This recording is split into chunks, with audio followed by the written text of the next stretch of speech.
guys, welcome back to Talk Along with IfeOluwa. My name is IfeOluwa, and on this channel I film about faith, relationship and real life issues. Please do well to subscribe. If these are content you are willing to learn about, please turn on your post notification so you get notified when I post a new video. Please like, comment and share so we can help other people become better and stronger. In today's video I have Sister Moji here with me. And I just want to thank you for agreeing to grant this interview. Like, we have never met before, and I just sent you a message. Before I sent you a message, I wasn't scared that God. But you answered me so warmly and calmly. I was like, thank you, ma. God bless you. I'm so grateful. So I just want you to speak a little bit about yourself. Okay? So my name is Moji. Moji is fine. No need for sister. I don't need to feel old. Don't make me feel older than I am. Alright. Okay, so my name is Moji Ogunsanwo. I am a mom to 3 kings. I call them kings. I am a serial entrepreneur. I can see that. I'm into a lot of things. I think that's basically it. What else again do you want to know about me? Can you tell us a little bit about your story, about your children? Okay, so I had my first son 11 years ago in a hospital in Ubudu. And before he was born, I had what is called premature rupture of the membrane, and whereby the water starts to leak before term. And I think I was maybe just going to be 6 months or 6 months. So I was put on bed rest till the end of the pregnancy and all of that. And then when I had him, of course we had challenges. He had birth asphyxia, which led to cerebral palsy. Birth asphyxia is just when there is shortage of oxygen supply to the brain at birth. And when they discovered that he didn't cry because he was stuck in the birth canal, they put him on oxygen and they forgot to turn on the oxygen mask. The negligence of the staff at that time and all. So yeah, that's the reality. And then as time went on, they let us know that he had cerebral palsy. Even at the time, I didn't understand what cerebral palsy was. I clearly had no idea. But as time went by, I read up on it. I still didn't understand. So I was able to get more clarity when I spoke to a lot more family members who are in the medical line, who understood what was going on, and so that's been the journey. Sorry, I want to ask that. Do you feel that it's the negligence of the hospital that actually caused the cerebral palsy, or it just added to it? I think it just added to it because there was already birth asphyxia, which means such of oxygen supply to the brain because the head was stuck in the birth canal. So that was already there. Maybe if the oxygen had been put on at the time they put him on the oxygen mask, it might not be as bad as it is. But that's not to say that the damage had not been done already. You understand? It only just made it worse. I just want to ask you that how did you feel? Like, how was the first, when you had to accept that reality, like how was it for you accepting, coming into that knowledge that okay, this is what it is? How did you accept that reality? I know you have accepted it now, but how was the journey into accepting the reality? As I did not get to accept my reality until the doctor, an Armenian doctor, explained to me what the situation is, and he advised me to go and have other children. That was what he told me, that my child may never be able to walk and talk for the rest of his life. He may be solely dependent on an individual for the rest of his life. And after that, I cried. Me and my auntie cried in the car. We cried very well. And very well, yes, we cried. But we needed to.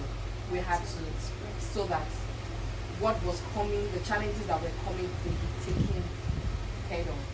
So yes. And after that I needed that because I think I was operating on a, like, oh, my child is going to be fine. It can't be me. It can't be me. I'm a child of God. God can't do this to me. God can do this to me. And all of that. So I think I was operating on that high. Like, no way. By the time we go to the hospital, we come back, the child is going to be perfect. All of you that are making fun of me, you lie. You lie. After the doctor gave me my dose of reality, I needed to cry. I cried.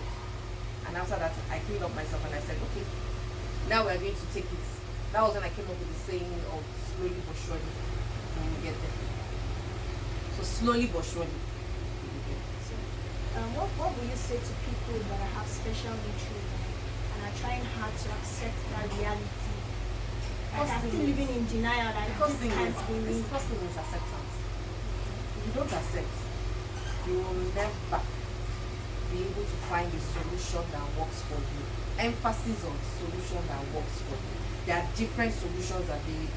Different people will come to you with different kinds of ideas, different kinds of drugs, and different kinds of. But if you don't accept, you'll be running from, oh, they said this drug will work. Oh, they said there's one thing that they are doing that will work. Oh, they said stem cell therapy will work. Oh, there's stem cell therapy in this. And I'm not condemning all these things. It works for those who works for. But you as a person, you need to find out what works for you as a person. You have to be able to get a product that is designed to work for you. And once you are able to do what works for you, me personally, and I'm not discouraging anybody, I don't use drugs other than the drugs recommended by the doctor. And I'm not saying that other drugs or other holistic medicines don't work. I'm just saying that I'm sticking to what I know. So parents who have children that have challenges must not be easy. You must not be laid back. You must be ready to work. That's it. I'll give you an example of what happened yesterday. My second son wanted to have what my mom was having for dinner, and my mom would have. we were making a dinner for you already. Now he's mostly non-verbal, so he talks sometimes. He says words sometimes. So, but he was stamping his feet and he wanted what he wanted. And I said, took him to the fridge. Okay, is this what you want? He said, yes. So we asked them to help me make it for him. And they did. And this morning, I said, okay, you didn't eat your dinner. You're going to have it tomorrow morning. Nobody told him this morning. They just said, go and bring your meal that you left in the fridge. Bring it, let's help you warm it. And he carried it himself, took it to the microwave and warmed it himself, sat down and ate. But we didn't get there one day. It took a lot of work. It's not an easy journey. It took a lot of work, a lot of venture, a lot of shouts, a lot of screaming. But we are here. So parents just have to be patient. Patience and love. Because you see, parenting, especially with child, will test you. It will test your strength, your patience, your relationship with God, your relationship with your spouse, because most of the time you may not see eye to eye on a certain thing, or sometimes you may have a spouse who is not even ready to accept the challenge your child is having. Some people, men in particular, are good at decompartmentalizing. A man can decompartmentalize so much that you will wonder if it's the same person, because you will just shut down and then you'll be like, what's happening here? But that's who a man is. Unfortunately, that's their makeup. So you need extra, because now you need extra strength for yourself, for your child, and for your spouse. And that takes a lot of strength from, it could be either way. Maybe the woman can decide to decompartmentalize, but whoever is having that strength, it's going to take a toll on you. But you also need to find where to draw strength from. So are there times you get like very tired, you just want to be... I'm always tired. like when you just want to be like, you're just tired, you just want to shut down, you just wish that, like you're just losing yourself. Are there times like that? Yeah, a lot of times. Last night was one of those times. Because I was tired. I had a long day. But I still had to sort my child out. He had come to meet me twice. But I'm like, damn, I'm tired. And then I'm like, damn it, you need to stop this. If you want something, say it. Show us, we will give you. And then then they started having a burst of sensory emotions. Everything was just going on at the same time for me, which I was tired. We ran home. When I was like, okay, come, let's go. And then we started running around the house. And my tiredness, I'm like, damn it, okay, come. Just come. And then he will go back. Okay. So yes, I'm always tired. So what are the things you do when you get tired? Like, do you go for a vacation? I can't even afford a vacation. So let's even forget vacation. Or what will you advise parents with special needs children? But I think on how to relax. You need to take time out for yourself. Find what works for you. Me, I like to just chill in my zone. Like, sometimes I lock myself up in my room. I'm not depressed. I've gone past that stage. I just stay in my room and maybe I'm on my phone. Maybe I'm trying to come up with a post, trying to post something online, trying to do this. Also think about my own life so that I don't lose myself. Because that's something that's very, very, very common that happens to parents that have special kids. You lose yourself easily, and before you know it, time has gone, life has passed you by. So I try to catch up with people, talk to people, and sometimes I like, okay, you know what, I'm going to my friend's house, I'm just going to go and chill. I have a fantastic nanny, so that makes life easier for me. So, and sometimes I'm like, look guys, you need to go to your father's house. I need to rest. You understand? So, and they're like, okay, they're going. And they're excited to go. And I'm happy to have them go. And you're happy to have the house to yourself. I'm happy to have them myself. That calmness, like when they go, that first time they go, like that first day, I'm like, I can walk around the house like, oh. So yeah, those are one of the ways I used to just calm down, go out, chill, hang out with friends, have a drink or two, and that's it. So how do you cope with negative comments? Because I know Nigerians, even if people don't comment, they give this side eye. Yeah. Okay, I'll give you a story. Okay. I went to my son's school to go and pick my son. My son is in a class younger than me, so he's taller than everybody. Okay. And then the one was looking at him with one side eye like, why is a child like this? I just said, Mama, please come, my son, let's go. And I looked at her, I said, you are paying the same school fees as I'm paying. I'm sure you are owing me, I'm in credit. Please, let's go home. So, and I just look and I feel a lot of people are ignorant. A lot of people are angry. How do you cope with this kind of thing? Because you can't handle it. A lot of Nigerians are bitter. But when you know who you are, what you are, they don't feed you, they're not paying your bills, they're not adding any value to your life positively. So help with your comments. So how have you helped? Have there been times your children came to you and you're like, oh, this person spoke this certain way about me, or they don't want to go out because they feel like people are going to stare at me or look at me? How have you helped them to develop their confidence in themselves? I haven't had that kind of situation before, but I see myself as my children's vulture. Talk anyhow about my child, I come for you. No time. Say anyhow, I come for you. But then again, I may not even answer, just look at it as I don't blame you, ignorance. But if it means that I will come for you, oh yes, I will come for you big. Some people try to reflect their own pain on you, and they're like wondering, how did you cope? Or how do you cope with the pain? Oh no, it's my pain. Is it your pain? My pain is for me to carry it.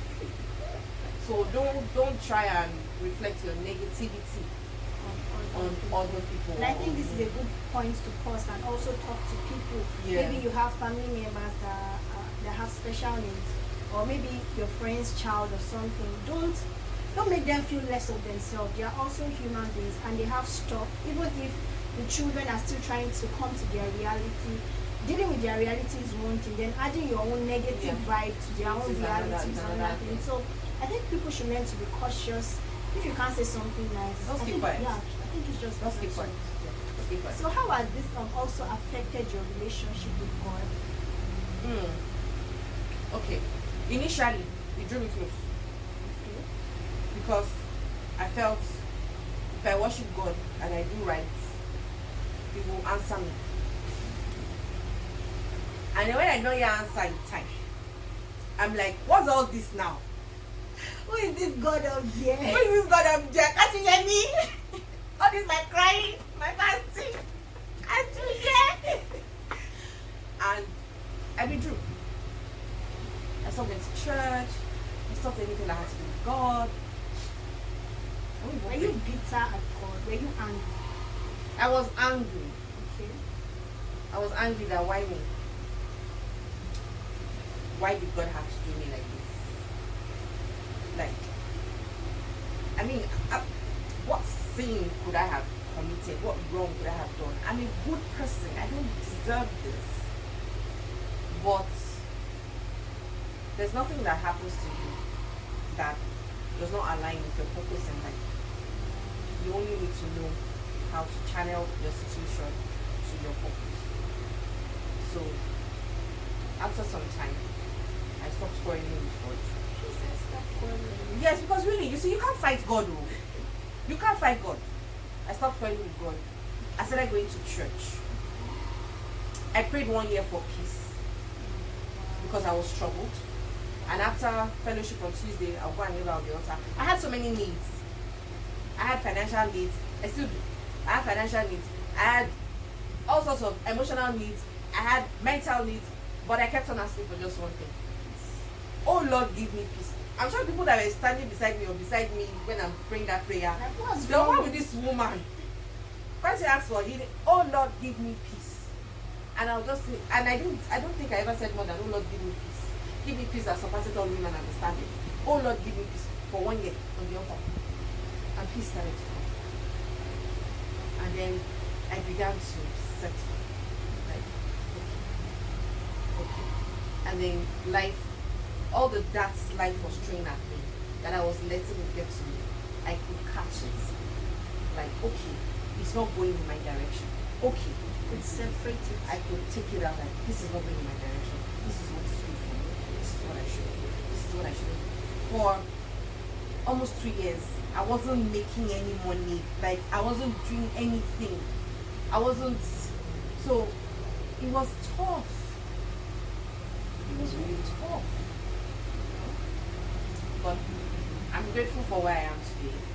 I'm still finding my feet, but I can say it's way better than what it was before than now. I'm grateful for where I am now. What would you like to tell parents that have special needs children? Okay. Just want to tell them.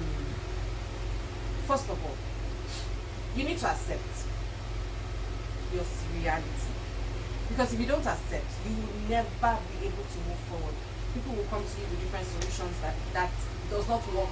Some will come because they see you as desperate, and they will take from you and you won't get results, and leads to more frustration, because there's nothing as bad as spending money and not seeing any results. That being said, when you have a special needs child, it takes a lot of time, love, and effort. So you need to put at the back of your mind that, yes, I've accepted my reality. How do I make my lifestyle better? What should be your goal is how to make your child solely or partially independent on someone. Because a lot of times I see a lot of parents, they let their younger ones or their elder ones take over the lives of the child that has special needs, and that's not even good for the other children. It has an adverse effect on them, because you're not allowing them to be themselves. You have saddled them with the responsibility that is not theirs. Life is not easy. Nobody has it easy. But I think that as parents, we have that responsibility to make sure that we do not let the responsibility of taking care of our child fall on the sibling of that child. It's a very thin line. It's a very, very thin line. And it's very easy to, before you know it, For you to sleep. So you must be careful, and as much as possible, as parents, you must be balanced mentally, emotionally, because this thing will test you. It's not an easy journey. It's not an easy journey. What I said about him warming his food has taken me like a 3 or 4 year journey. So it's not an easy journey. It really isn't. you pay for therapy. There are times, yes, there are times I will pay for therapy, and I'm like, I look at my finances the next 3 months. I say, please, therapist, don't come. I can't afford it because I'm looking at my bills, and you can't say because you don't pay for therapy, you will not have food to eat, you will not have lights over your head, you will not have a roof over your head. So there are certain priorities. Yes, it's a priority. As I said, special needs parents must not be lazy. You must be ready to research, to do a lot of things that will work for you while at home, whether you can't afford the services of a physiotherapist, a speech therapist, or an ABA therapist, or what have you. You can fill in that gap. It may not be as much because you won't have the time. You go to work as well. You go and do your business, but at least you are not completely. It's not completely void. You understand? Because you must understand that they will always need help for the rest of their life. That's it. They will always need help. It never stops. It never stops. Another thing I want to ask you is, has this situation or this reality, has it changed you as a person? Yes, it has. And how has it changed? I've grown up. I said I've grown up. Oh, I've grown up. I'm wearing big girl pants. I've grown up. I've grown up fast. And quick. Quick. You know, coupled with the fact that I also had to be separated from the father of my children. So yes, I had to grow up real quick. You know, I had to grow up real quick. That you just have to. You just have to. So it's done a lot of changes. I see life in another perspective. Oh yes, I must also mention that I also went through my depression. I was depressed for a long time. I don't know if I should say I was suicidal, but I don't think it got to that point. No, I never got to that point. But yes, I was very depressed. But it took the help of a God sent. In fact, I didn't think for that therapy session, and she helped me with my healing journey. You know, it's one thing for you to heal, to go for a healing program, therapy, and then it's for you now to want to heal yourself. So they're two different things. So she helped me start that healing journey. It was hard, and really, healing doesn't stop. It doesn't stop. It continues every day. There are situations that will trigger an old memory, but how you react to a situation is on you. So how you are going to react to that situation that has triggered an old memory is on you. So you have to decide how you react. Whether to react positively or negative. So, you know, it's a lot of work. I still have my issues that I battle with on a daily basis, but even from January till date, I can say I'm in a better place. So it's not always easy, but parents need to go for parents who have children that have challenges or special needs or whatever disability, not necessarily physical, it could be even mental disability. They need therapy too. They need therapy because it will help them to be able to be better parents for their children, and as much as possible seek help. There's no need hiding. There are a lot of people who are ready to help you.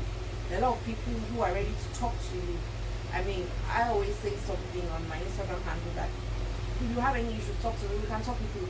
I may not be able to help you financially, but I believe that if we talk, you will feel better. I'm in your shoes. So you understand. So I understand. I feel your pain. I probably am going through the same pain. But I want to help you to help me, because really you're helping me. It's not just you. So we can walk through the journey together. Thank you so much. I want the video to be super long. I hope you have been able to pick one or two things from Moji. Thank you so much. I pray God continues to strengthen you. Amen. And I pray God takes your platform beyond your expectation. Amen. Thank you so much. And to people that have special needs children, we see you, we love you. If you need help, please reach out to her. She's our Instagram handle is special needs parenting. Reach out to her. She's very nice, very nice. So you don't have any problem. Thank you so much, guys. Till next time. Bye.